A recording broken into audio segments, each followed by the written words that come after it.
अस्सलाम वालेकुम बच्चों, क्या हाल है आपका। उम्मीद है आप सब खैर व आफियत से होंगे। तो बेटा 7th क्लास, आज हम आपकी उर्दू की किताब में आपकी जो सबक हकायत था उसकी एक्सरसाइज में क्वेश्चन तदवीन का करेंगे। तो सबसे पहले मैं आपको बता दूं तदवीन क्या है। तदवीन का मतलब बेटा ये होता है तालीफ करना, जमा करना या तरतीब देना।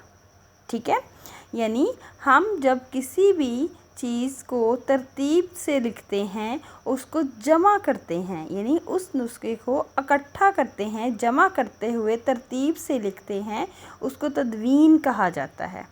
ठीक है, जैसे अहादीस को बेटा लिखा जाता है। अहादीस मुख्तलिफ़ जगहों पर फरमाएगी। हुज़ूर सल्लल्लाहु अलैहि वसल्लम ने कुछ अहादीस मक्के में कहीं, कुछ मदीने में कहीं, कहीं सफ़र पर कहीं, तो जो सहाबा कराम हैं उनको जमा करते थे, यानी कि उनको इकट्ठा करते थे और उनको तरतीब दिया करते थे, तो इसको तदवीन का नाम दिया गया है। ठीक है बेटा, लेकिन बेटा आपकी किताब में इसका थोड़ा सा मतलब थोड़ा चेंज भी है।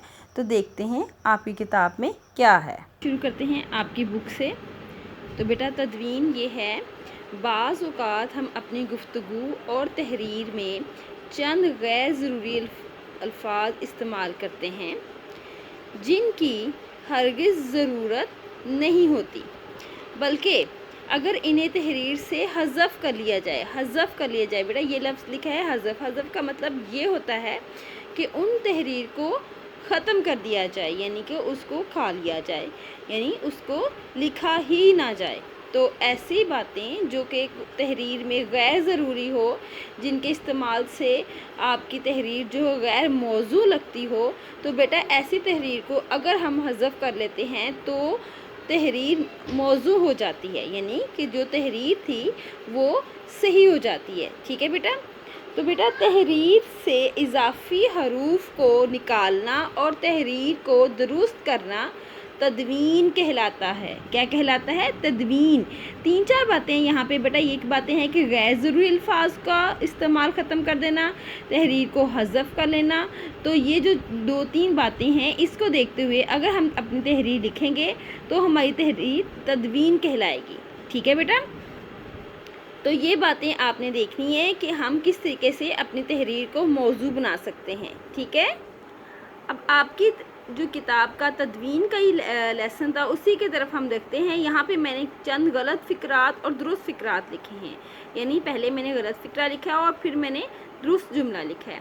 तो देखिए, गलत फ़िक्र है हाजी आबे ज़मज़म का पानी लाते हैं।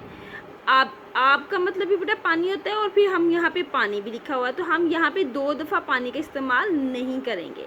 अगर हम ये लिखेंगे कि हाजी आबे ज़मज़म लाते हैं तो ज़्यादा सही रहेगा। ठीक है बेटा, इसके बाद देखिए गलत फ़िक्रा है हमारे पास, ये सबसे कदीम तरीन इमारत है बेटा। सबसे और कदीम तरीन जो होता है बेटा वो सिफ्त तफसीली का दर्जा है, यानी कि हम अगर सिफ्त के दर्जात होते हैं ना, सिफ्त के 3 दर्जात हैं, तो जो सबसे आखिर वाला दर्जा है ना तफसील कुल जो है उसका ये दर्जा है। तो बेटा या तो हम लिखेंगे सबसे या कदीम। तो अगर हम कदीम तरीन लिखेंगे तो वो हमारा जुमला जो वो ज़्यादा मौजू हो जाएगा। ये कदीम तरीन इमारत है। आगे है आपका बेटा, आगे गलत फ़िक्रा है, वो सरे राह सड़क पर खड़े हैं। सरे राह सड़क, सरे राह भी बेटा राह यानी कि सड़क के किनारे, तो हम इसको दुरुस्त इस तरीके से लिखेंगे, वो सड़क पर खड़े हैं। ठीक है ना, तो या तो लिखेंगे सरे राह खड़े हैं, तो ज़्यादा जो अमूमन इस्तेमाल किया जाने वाला जुमला होता है वो ये होता है कि वो सड़क पर खड़े हैं। ओके, आगे गलत फ़िक्रा एक और है बेटा, चांदनी रात की रात को बाज़ारों में बहुत चहल पहल होती है। अब आपको खुद समझ आना चाहिए बेटा कि यहाँ पे क्या गलती है। पहले सेंटेंसेस में भी देखा कि एक ही बात को बार बार कहा गया है और यहाँ पे भी देखें कि एक ही बात को कहा है, यानी चांदनी रात फिर रात को, तो फिर 2 दफ़ा रात तो इस्तेमाल नहीं होगी ना। तो इसका दुरुस्त फ़िक्रा ये हो सकता है कि चांदनी रात को बाज़ारों में बहुत चहल पहल होती है। ठीक है बेटा, آگے اگلا فقرہ ہم دیکھتے ہیں کیا ہے. غلط فقرہ ہے بے فضول باتیں مت کرو. تو یہاں پہ بھی بیٹا وہی بات کی گئی ہے کہ جو 2 دفعہ لکھا گیا ہے بے فضول نہیں ہوتا، فضول باتیں مت کرو. اب آگے آتے ہیں اگلے جملوں پر. غلط فقرہ ہے آپ کا تم بلا وجہ خواہ مخواہ مجھے تنگ کر رہے ہو. تو ایسا نہیں ہوتا، تم بلا وجہ مجھے تنگ کر رہے ہو. ٹھیک ہے. غلط فکر ہے آپ کا سب اہل محلہ نے مل کر محلے کے مسائل حل کیے. سب اہل محلہ یا پھر اہل محلہ. تو یہاں پہ ہم لکھیں گے اہل محلہ نے مل کر محلے کے مسائل حل کیے. غریبوں کی مدد کار ثواب کا کام ہے. تو یہی بیٹا غلط ہے. یا تو ہم لکھیں گے ثواب کا کام ہے یا کار ثواب ہے. تو کار ثواب جو ہے وہ زیادہ سوٹیبل ہے.